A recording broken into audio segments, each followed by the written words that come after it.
오늘 우리에게 주시는 하나님의 말씀은 로마서 13장 8절에서 14절까지의 말씀입니다.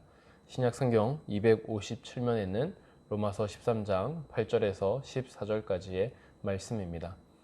다 찾으셨으면 교독하겠습니다.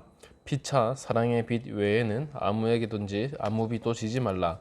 남을 사랑하는 자는 율법을 다 이루었느니라. 간음하지 말라, 살인하지 말라, 도둑질하지 말라, 탐내지 말라 한 것과 그 외에 다른 계명이 있을지라도 내 이웃을 내 자신과 같이 사랑하라 하신 그 말씀 가운데 다 들었느니라. 사랑은 이웃에게 악을 행하지 아니하나니 그러므로 사랑은 율법의 완성이니라. 또한 너희가 이 시기를 알거니와 자다가 깰 때가 벌써 되었으니 이는 이제 우리의 구원이 처음 믿을 때보다 가까웠음이라. 밤이 깊고 낮이 가까웠으니 그러므로 우리가 어둠의 일을 벗고 빛의 갑옷을 입자. 낮에와 같이 단정히 행하고 방탕하거나 술 취하지 말며 음란하거나 호색하지 말며 다투거나 시기하지 말고 오직 주 예수 그리스도의 옷 입고 정욕을 위하여 육신의 일을 도모하지 말라. 아멘. 할렐루야. 주님의 평강과 은혜가 우리 모든 성교회 성도님들에게 가득하시기를 바랍니다. 오늘 우리의 본문은 바울이 로마 교인들에게 주변 이웃을 사랑하는 것에 대한 그런 중요성에 대해서 강조해주고 있는 말씀이라고 할 수가 있겠습니다. 우선 오늘 본문의 앞절인 7절을 보면 바울이 그리스도인과 정부에 대해서 조세와 관세를 받을 사람에게 모두 주라고 말하고 있습니다. 바울이 이런 말을 하는 까닭은 그리스도인이란 다른 사람으로부터 도움을 받는 존재가 아니라 도움을 주는 존재여야 한다는 것입니다. 우리가 국가를 위하여 할 수 있는 의무와 또한 책임이 있다면 그것을 충분히 감당해야 한다라고 바울은 말해주고 있습니다. 마치 그러한 정신을 가지고 바울은 이웃 사랑에게도 그러한 개념을 동일하게 적용시키는 것을 볼 수가 있습니다. 그런데 오늘 본문은 약간 다른 변형을 보여주는데요. 우선 8절의 말씀을 함께 보겠습니다. 함께 읽겠습니다. 피차 사랑의 빛 외에는 아무에게든지 아무 빛도 지지 말라. 남을 사랑하는 자는 율법을 다 이루었느니라. 아멘. 바울은 우리가 아무 빛도 지지 말라라고 말하고 있습니다.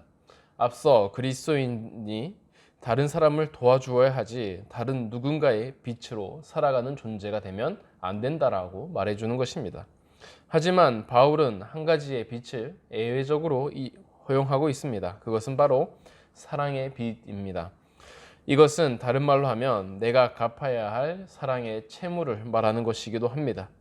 바울은 다른 사람을 사랑할 의무가 우리 안에 주어졌는데 그것은 우리가 갚아도 절대 다 갚지 못할 그 사랑의 빛을 우리가 가지고 태어났기 때문이라고 말해주고 있습니다. 누구든지 충분히 사랑한다라고 말할 수 있는 자격이 우리에게는 주어지지 않았다는 것입니다.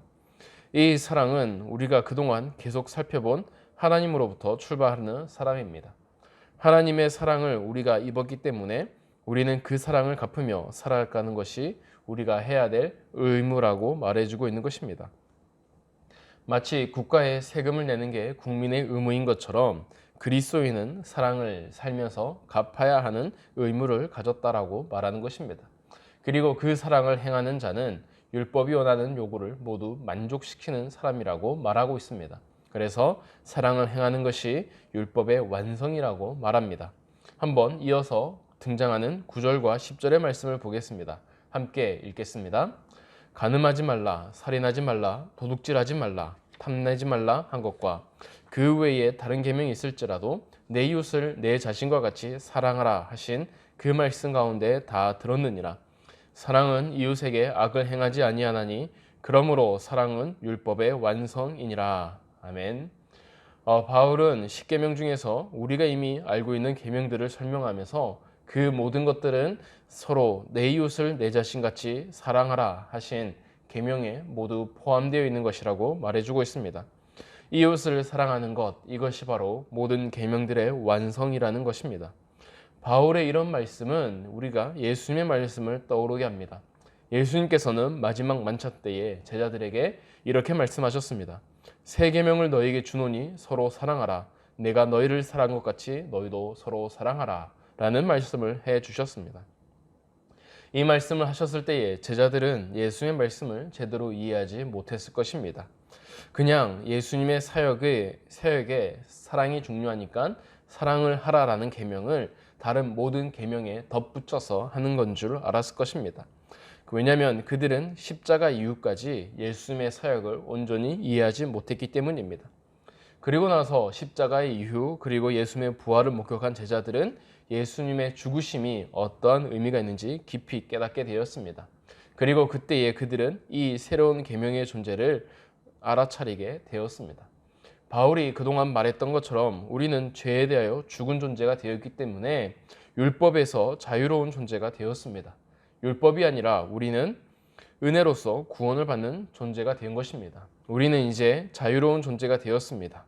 하지만 그런 자유가 주어진 우리지만 그럼에도 불구하고 우리에게 지켜야 될 계명이 하나 남았다는 것입니다. 그것이 바로 사랑의 계명이고 예수님은 그래서 우리에게 새로운 계명을 주신다라고 말씀하셨던 것입니다. 이것을 행함으로써 예수님이 남겨준 계명을 행함으로써 우리는 모든 율법을 완성시킬 수 있게 되어지는 것입니다. 사랑으로 율법을 한 단계 높은 차원으로 이끌어낼 수 있다고 바울은 말해주고 있습니다. 이렇게 사랑을 강조한 바울은 이어서 기독교인의 언행에 대해서 더욱 충고해 줍니다. 우리 함께 11절과 14절까지의 네 구절의 말씀을 보겠습니다. 함께 읽겠습니다. 또한 너희가 이 시기를 알거니와 자다가 깰 때가 벌써 되었으니 이는 이제 우리의 구원이 처음 믿을 때보다 가까웠음이라. 밤이 깊고 낮이 가까웠으니 그러므로 우리가 어둠의 일을 벗고 빛의 갑옷을 입자. 낮에와 같이 단정히 행하고 방탕하거나 술 취하지 말며 음란하거나 호색하지 말며 다투거나 시기하지 말고 오직 주 예수 그리스도의 옷 입고 정욕을 위하여 육신의 일을 도모하지 말라. 아멘. 바울은 우리의 구원이 가까이 오고 있다라고 말해주고 있습니다. 자다가 깰 때라는 것은 주님이 다시 오셔서 죽은 자들을 부활시켜준다는 의미도 있지만 세상을 우리가 어두운 채 지내가고 있다가 우리의 방향 감각을 상실했는데 그런 우리의 잃어버린 눈과 귀를 다시 깨닫고 다시 온전하게 살아야 할 그러한 때가 가까이 왔다라는 말도 됩니다. 여기서 바울은 크게 두 가지를 설명해 주고 있습니다. 첫째는 어두움을 벗어버리고 낮의 옷을 입으라는 것입니다. 이 낮의 갑옷 끝에 단정함 같이 그리고 방탕하지 않음, 술 취하지 않음, 음란과 호색하지 않는 것, 다투는 것과 시기지 않는 것, 이것들을 하지 말라라고 말하고 있습니다. 옷은 사람의 행실을 드러내는 그러한 표현입니다. 여기서 바울이 그리스도인은 세상의 밝은 행실을 갖춘 존재가 되어야 됨을 말해주고 있는 것입니다. 그리고 갑옷을 입는다는 것은 그만큼 튼튼한 행실을 가진 그리스도인이 되라고 말해주는 것입니다. 이어서 둘째로 주 예수 그리스도의 옷을 입으라고 바울은 말해주고 있습니다. 이것은 우리의 행실에 주님의 모습이 담겨져 있어야 함을 말해주고 있습니다. 이것은 영적인 부분입니다. 그래서 정욕이나 육신의 일이 아닌 영적인 것을 갖추라고 바울은 말해주고 있습니다. 종합해보자면 바울은 우리가 세상에서 한 사람으로서 세상에서 원하고 인정해주는 단정한 모습을 가져야 한다라고 말해주고 있습니다. 둘째로 그리스도를 믿는 사람으로서 영적인 모습도 우리는 갖추어야 된다라고 말해주는 것입니다. 말씀의 결론을 보면 이렇습니다. 우리가 세상을 살아가면서 주님 우리에게 사랑을 먼저 가질 것을 요구하고 있습니다. 사랑을 가지고 산다면 율법이 우리에게 요구하는 것을 온전히 감당할 수 있을 것이라고 말하고 있습니다. 그러면서 사랑한다는 것은 바로 사회에서 한 구성원으로서 세상 가운데에 살아가는 것을 요구합니다. 세상과 동떨어져 살아가는 것이 아니라 세상에서 단정한 모습으로 살아가는 것을 우리에게 요구하고 있다는 것입니다. 그리고 주님의 모습을 가지고 영적인 모습, 바로 그냥 세상을 잘 살아가는 모범시민이 아니라 주님의 마음과 주님의 모습을 가진 영적인 사람으로 살아갈 것을 요구하고 있다는 것입니다. 우리는 세상을 살아간다고 주님을 부인할 수가 없습니다. 그리고 또 주님만을 믿는다고 세상을 등진 채도 살아갈 수 없습니다. 우리는 세상에서 주님과 함께 있는 그런 믿음의 삶을 보여주어야 하는 것입니다. 그런 그리스도인을 주님은 세상의 빛과 소금이라고 말씀하셨습니다. 우리는 그러한 삶을 살아가도록 노력해야 하는 것입니다. 그렇게 살아가시는 저와 여러분이 되기를 간절히 소망합니다. 이 시간 함께 기도하겠습니다. 사랑이 많으신 하나님 아버지, 우리가 주님 앞에 나아갑니다. 주님, 우리가 세상에서 빛과 소금으로 살아가기 원합니다. 우리가 세상을 사랑하며 우리가 세상 가운데에 쓰러진 자를 일으켜 세워주며 또 그들을 향한 눈물을 가지고 나아가기 원합니다. 주님, 우리에게 더욱 큰 사랑을 주셔서 우리가 이 율법을 완성할 수 있는 그런 믿음의 행실을 가지도록 도와주시옵소서. 그리고 또한 우리가 세상에서 살아갈 때에 세상에 지탄이 되지 않길 바랍니다. 세상 가운데에서 우리가 해야 될 일을 찾게 하시고 우리가 세상 사람들에게 모범을 보여주게 하여 주셔서 우리를 통하여서 주님의 나라가, 주님의 일들이 더욱더 칭찬을 받게 하여 주시옵소서. 우리가 세상 가운데에 주님의 이름을 드러내기 원합니다. 우리가 세상 가운데에 주님의 나라를 보여주기 원합니다. 주님, 오늘도 우리 가운데 함께 하여 주셔서 우리가 그런 믿음의 삶으로 나타낼 수 있는 우리 모두가 되게 하여 주시옵소서. 감사드리며 예수님의 이름으로 기도드립니다. 아멘.